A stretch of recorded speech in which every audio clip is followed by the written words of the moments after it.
নগৰপাৰা ৰাজচক্ৰৰ অন্তৰ্গত বিভিন্ন এলেকাত প্ৰশাসনে অভিযান চলাই ধ্বংস কৰে বৃহৎ পৰিমাণৰ অবৈধ ইটা। কামৰূপ জিলা আয়ুক্তই গঠন কৰি দিয়া টাস্ক ফৰ্চে বিভিন্ন স্থানত থকা অবৈধ ইটা ভাটাত অভিযান চলায়। কেইবা লাখ টকাৰ ইটা ধ্বংস কৰে অভিযানকাৰী দলটোৱে। ভৱিষ্যতে জনবসতিপূৰ্ণ এলেকাত ইটা ভাটা নিৰ্মাণ নকৰিবলৈ সকিয়নি।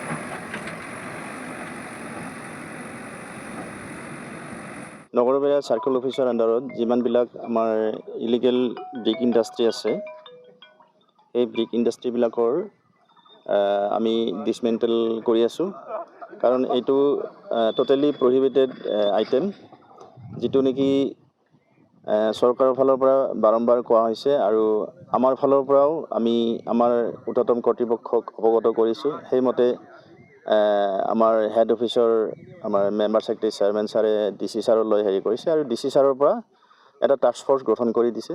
তাৰ চেয়াৰমেন হিচাপে আছে আমাৰ নগৰপাৰা চাৰ্কেল অফিচাৰ আৰু মেম্বাৰ ছেক্ৰেটাৰী হিচাপে আছে আমাৰ পলিউশ্যন কণ্ট্ৰল বৰ্ড, তাৰপিছত লোকেল পুলিচ ষ্টেচন আছে, DIC আছে, এগ্ৰিকালচাৰ আছে। এনেধৰণে আমি বিভিন্ন ডিপাৰ্টমেণ্ট লগ লাগি আমাক যি এটা টাস্ক ফৰ্চ গঠন কৰি দিছিলে সেইটোৰে মিলি পেলাই আমি আজি এই অবৈধ যিবিলাক বাংলা ভাটা আছে, বাংলা ভাটাটো গোটেইখিনি অবৈধ, তাতে বৈধতাৰ কথাই নাহে, এইবিলাক আমি আজি ডিছমেণ্টেল কৰি আছোঁ।